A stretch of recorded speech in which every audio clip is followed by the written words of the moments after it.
Sir ఇప్పుడు మొన్న నేను ఒక ఆర్టికల్ చదివాను. సో ఒక 10,000 ఎస్ఐపి కనుక చేసుకుంటూ వెళ్ళారు ఒక 25 ఇయర్స్ టెన్యూర్లో. సో వాళ్ళందరూ కోటీశ్వర్లు అయ్యారని నేను విన్నాను. ఇది ఇన్ రియాలిటీ ఇది పాసిబిలిటీ అవుతుందా? రీసెంట్ ఆర్టికల్ ఏంటంటే ఈటీ మనీలో వచ్చింది.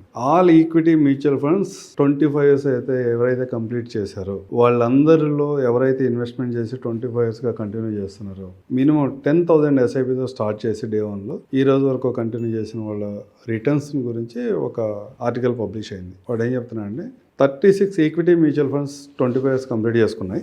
ఈ 25 ఇయర్స్లో ప్రతి ఒక్కళ్ళు కూడా ఒక 30 lakhs ఇన్వెస్ట్మెంట్ చేశారు. వాళ్ళ ఇన్వెస్ట్మెంట్ వాల్యూ మినిమం 1.5 నుంచి మ్యాక్సిమం 8.8 CR వరకు ఉందని చెప్తున్నాడు ఈ రోజు ఉన్న వాల్యూ. అంటే ఇట్స్ ఎ ప్రూవెన్. లాంగ్ టర్మ్లో మీరైతే డిసిప్లిన్డ్గా మార్కెట్ కండిషన్స్ గురించి పట్టించుకోకుండా మీరు ఇన్వెస్ట్మెంట్ చేయగలిగితే ఒక 10,000తో కూడా మీరు కోటీశ్వరులు అవుతారు అని చెప్తున్నాడు. నేను లాస్ట్ 25 ఇయర్స్ డేటా పట్టుకొని నేను ఇంకొక 5-6 ఇయర్స్ యాడ్ చేసి 30-31 ఇయర్స్ డేటాతో ఇంకొక విషయం చెప్తా.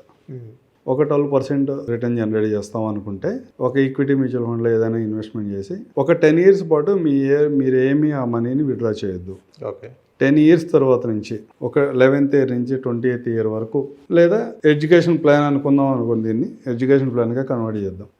పిల్లాడు ఫస్ట్ ఇయర్ నుంచి 10th క్లాస్ వరకు ప్రతి సంవత్సరం 2 లక్షల రూపాయలు విత్డ్రా చేసుకుంటే, ఇంటర్మీడియట్లో ప్రతి సంవత్సరం 5 లక్షల రూపాయలు విత్డ్రా చేసుకుంటే, డిగ్రీలో ప్రతి 4 సంవత్సరాలకు 40 లక్షల రూపాయలు విత్డ్రా చేసుకుంటే అంటే 26 ఇయర్స్ కంప్లీట్ అయిపోతుంది. 26 ఇయర్స్ కంప్లీట్ అయిపోతుంది. ఇంకొక 5 సంవత్సరాలు వెయిట్ చేస్తే మీ ఇన్వెస్ట్మెంట్ ఇంకో 50 లక్షల రూపాయలు మెచ్యూరిటీ ఉంటుందని చెప్తాను. ఓకే, సహజంగా ఇదంతా 31 ఇయర్స్ ప్లాన్. అంటే మొత్తం ఎంత ఇన్వెస్ట్మెంట్ విత్డ్రాల్ చేస్తున్నాం అంటే 20, 30, 40, 70 + 1.2 lakhs 1.2 CR విత్డ్రా చేస్తున్నాం. మీ ఇన్వెస్ట్మెంట్ 37 lakhs అయినప్పుడు